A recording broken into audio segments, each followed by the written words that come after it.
Good morning. 12th political second, जिसका अध्याय मूल अधिकार, निर्देशित तत्व एवं मूल कर्तव्य, इनका अध्ययन करते हैं।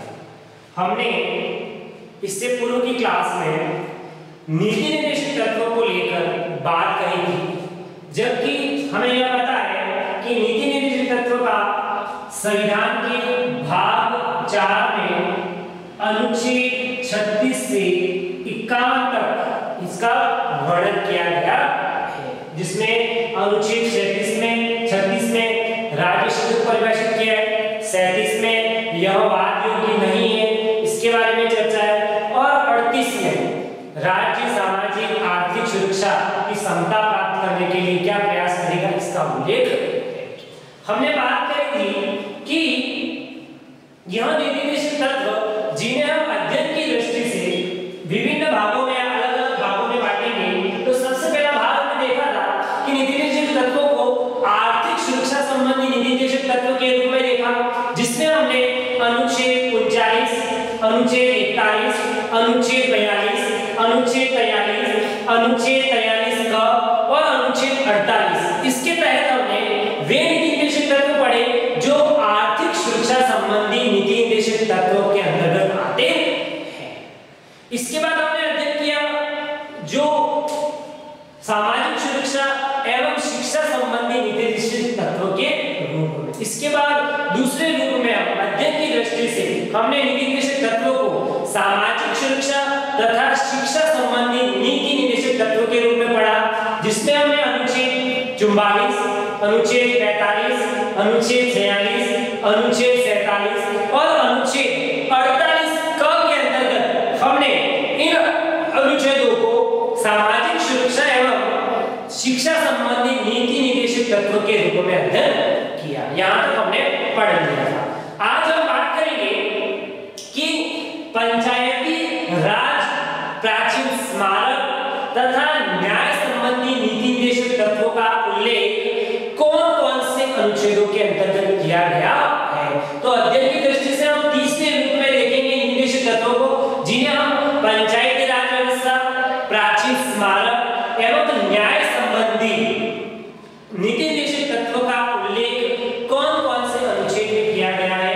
तो इसके तहत हमारा पहला अनुच्छेद आता है अनुच्छेद 40, जो पंचायती राज या ग्राम पंचायत का गठन करना, उनको शक्तियां अधिकार प्रदान करना तथा ग्राम पंचायत को एक स्वशासन की इकाई के रूप में स्थापित करना या इकाई के रूप में कार्य करवाना, इस बात का उल्लेख अनुच्छेद 40 के अंतर्गत किया गया है, जो हमें ग्राम पंचायत या पंचायती राज के संबंध में बात बताती या निर्देशित करती है।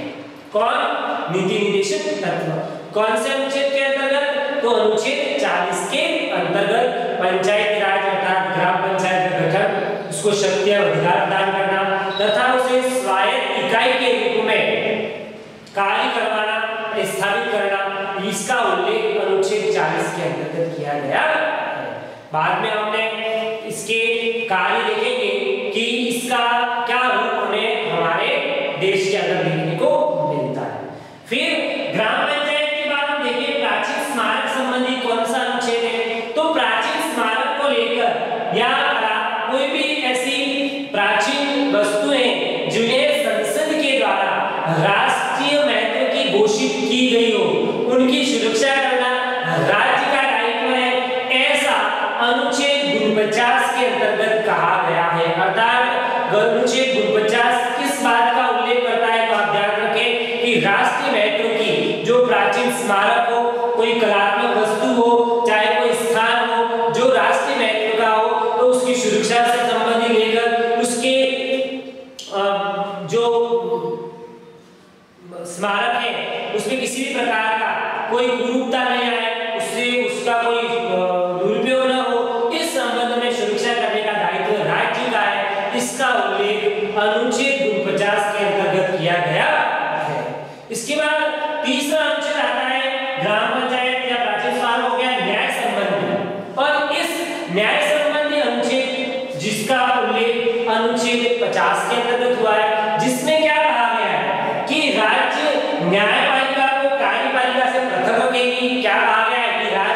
न्यायपालिका को कार्यपालिका से पृथक रखने का प्रयास करेगी। ऐसा क्यों? क्योंकि इससे न्यायपालिका की स्वतंत्रता बनी रहे।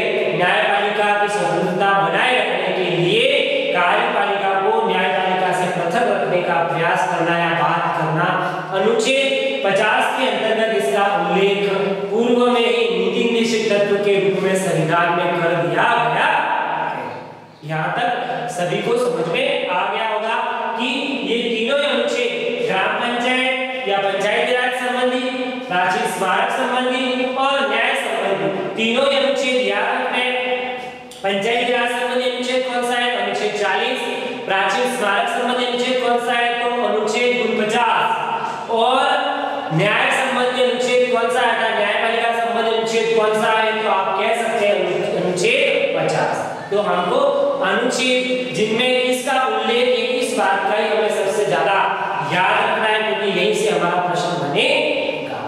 आगे बात करेंगे लास्ट में अनुच्छेद रहा 36 से लेकर अभी तक पढ़ रहे और हमारा अंतिम अनुच्छेद नीति निर्देशक तत्वों को लेकर, और वहां अनुच्छेद है अनुच्छेद 51। यह अनुच्छेद 51 सबसे मोस्ट है, क्योंकि यह अंतरराष्ट्रीय शांति व सुरक्षा के संबंध में नीति निर्देशक तत्व के रूप में उल्लेखित है। और यह अकेला अनुच्छेद 51 जिसके अंतर्गत अंतरराष्ट्रीय शांति, अंतरराष्ट्रीय सुरक्षा संबंधी 4 बातें इसके अंतर्गत कही गई है। वह बातें कौन कौन सी है आपने लिखी भी है, एक बार मैं पुनः इसको बता देता हूं कि अंतरराष्ट्रीय शांति और सुरक्षा संबंधी जो उल्लेख अनुच्छेद 51 में किया गया है उसमें 4 बातें। पहली बात तो यह है कि प्रत्येक राज्य अंतरराष्ट्रीय शांति और सुरक्षा हेतु प्रयास करेगा। अर्थात राज्य जो है, शासन जो है, सरकार जो है, वह अंतरराष्ट्रीय शांति और सुरक्षा हेतु हमेशा प्रयत्नशील रहेगा। दूसरा इसमें कहा गया है कि राज्य विश्व के विभिन्न देशों के मध्य न्यायपूर्ण, सम्मानपूर्ण संबंध बनाए रखने का प्रयास करेगा। कि प्रत्येक सरकार विश्व के किसी भी देश से, विभिन्न देश का मतलब होता है किसी भी देश के मध्य न्यायपूर्ण और सम्मानपूर्ण संबंध बनाए रखने का हमेशा प्रयास करेगा। तीसरा उल्लेख अंतरराष्ट्रीय शांति सुरक्षा संबंध में कहा गया है कि राज्य अर्थात सरकार राष्ट्रों के आपसी व्यवहार में अंतरराष्ट्रीय कानून व संधियों का आदर या उसके आदर की भावना को प्रोत्साहित करेगा, आदर करेगा। कोई भी अंतरराष्ट्रीय कानून हो या कोई भी अंतरराष्ट्रीय शांति हो तो उसका आदर करना राज्य का कर्तव्य होगा, ऐसा कहा गया है। और अंतिम रूप में चौथी बात के रूप में यह कहा गया है कि राज्य अंतरराष्ट्रीय मामलों में मध्यस्थता द्वारा सुलझाने के लिए प्रोत्साहन देगा। कोई भी ऐसा अंतरराष्ट्रीय मामला हो जाए, कोई भी ऐसा वाद विवाद हो जाए तो उसे मध्यस्थता द्वारा सुलझाना, निपटारा करने का प्रयास करेगा। इस तरह की 4 बातें अनुच्छेद 51 के अंतर्गत अंतरराष्ट्रीय शांति और सुरक्षा संबंधी बातों के बात के रूप में उल्लेख किया गया। ये तक यहाँ तक हमारा नीति निर्देशक तत्वों को लेकर अनुच्छेद 36 से लेकर 51 तक हमने पूर्ण रूप से नीति निर्देशक तत्वों का अध्ययन कर दिया है। और हमें अब इसमें सिर्फ कौन-कौन से अनुच्छेदों में किन-किन बातों का उल्लेख है इस बात पर थोड़ा सा ध्यान रखना। आगे हम बात करेंगे नीति निर्देशक तत्वों का महत्व क्या है। नीति निर्देशक तत्वों का महत्व, कुछ बातें इसके संबंध में महत्व के रूप में हमें बताई गई है, तो इसे भी पढ़ना हमारे लिए आवश्यक हो जाता है कि नीति निर्देशक तत्वों का हमारे लिए महत्व क्या है। तो सबसे पहला नीति निर्देशक तत्व का महत्व जो होता है वह होता है आचार संहिता। किसके लिए? शासन के लिए। अर्थात प्रत्येक सरकार के लिए यह एक समान नियमों वाली आचार संहिता कहलाएगी। अर्थात सबको एक समान नियम, क्योंकि कोई भी सरकार इसकी अवहेलना नहीं कर सकता। किसकी अवहेलना नहीं कर सकता? नीति निर्देशक तत्वों की। क्यों नहीं कर सकता? क्योंकि इसके पीछे जनमत होता है, अर्थात सारी जनता इसके पीछे होती है या इसके जनमत अर्थात सारे लोग नीति निर्देशक तत्व को मानते हैं, क्योंकि वहां लोक कल्याणकारी होता है। इसलिए कोई भी सरकार इसकी अवहेलना नहीं कर सकती। किसकी अवहेलना नहीं कर सकती? नीति निर्देशक तत्वों की। अतः इसे हम सरकार की आचार संहिता के रूप में काम करना या काम करती है, इस रूप में देख सकते हैं या इस रूप में इसका महत्व बढ़ जाता है। दूसरा महत्व नीति निर्देशक तत्व का वह हम देखेंगे लोक कल्याणकारी राज्य की रूपरेखा के रूप में। कि हमने देखा कि मौलिक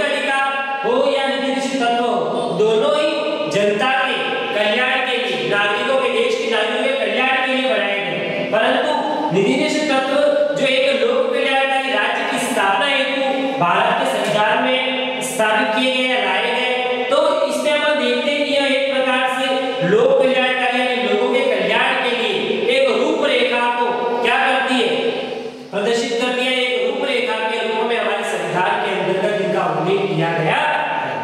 तीसरा महत्व हम देखेंगे कि नीति निदेशक तत्व जो होते हैं वह शासन के मूल्यांकन का आधार है, अर्थात यहाँ पर जनता यह तय करती है कि कौन सी सरकार अपनी कार्यों में सफलता प्राप्त कर रही है या कौन सी सरकार एक सफल सरकार है, कौन सी सरकार एक असफल सरकार है। इस प्रकार का जो मूल्यांकन है वह नीति निदेशक तत्वों के क्रियान्वयन से जनता द्वारा किया जाता है। इसलिए हम इस नीति निदेशक तत्वों को शासन के मूल्यांकन का आधार भी मान सकते हैं।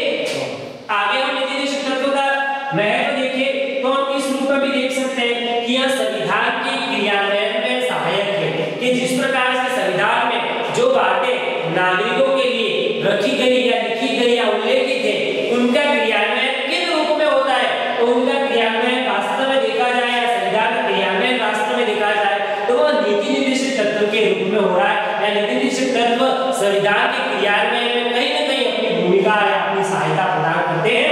इसलिए हम इसे संविधान के क्रियान्वयन में सहायक के रूप में भी देख सकते हैं। आगे हम देखेंगे कि यह सामाजिक आर्थिक परिवर्तन में भी सहायक है। और आप सभी जानते हैं कि नीति निदेशक तत्वों द्वारा चाहे वह आर्थिक समता हो या समानता हो, चाहे वह सामाजिक समानता हो, इस प्रकार के परिवर्तन देश के अंदर लाना और उनको सही रूप में क्रियान्वित करना, उसको परिवर्तन करने में, आर्थिक सामाजिक स्थितियों में परिवर्तन लाने में, उसमें समता लाने में, समानता लाने में कहीं न कहीं नीति निदेशक तत्वों ने क्या किए, अपनी सहायता या अपना सहायक रूप में इन्होंने अपना भागीदारी निभाई, भूमिका निभाई। इसलिए हमें इस टीम को नीति निदेशक तत्वों को सामाजिक आर्थिक परिवर्तन में सहायक भी मान सकते हैं। तो इस प्रकार से ये कुछ बातें हमें नीति निदेशक तत्व के महत्व के रूप में होती है। अब हम आगे बढ़ेंगे कि ये जो नीति निदेशक तत्व है उनका क्रियान्वयन, नीति निदेशक तत्वों का जो क्रियान्वयन है वह हम किन रूपों में देखते हैं। तो यहाँ पर हम इनके बारे में कुछ उदाहरण देखेंगे। क्या देखेंगे? कुछ उदाहरण देखेंगे कि किन किन बातों से, ऐसी कौन कौन सी बातें जो आपको प्रत्यक्ष अप्रत्यक्ष रूप से नीति निदेशक तत्वों का वास्तव में देश के अंदर क्रियान्वयन हो रहा है या नहीं हो रहा है, या किन रूपों में नीति निदेशक तत्वों का क्रियान्वयन हो रहा है, इसके बारे में हमें जानकारी उपलब्ध करवाते हैं या इनके बारे में हम जान सकते हैं कि नीति निदेशक तत्व इन उदाहरणों के द्वारा या इन बातों के द्वारा हम पढ़ेंगे तो हमें पता चलेगा कि ये सारी बातें नीति निदेशक तत्वों के द्वारा ही देश में लागू की गई है या देश में चलाई जा रही है, जो विभिन्न कार्यक्रमों या विभिन्न योजनाओं के माध्यम से चलाई जाती है। तो इसका हम नेक्स्ट क्लास में इस उदाहरण से इसको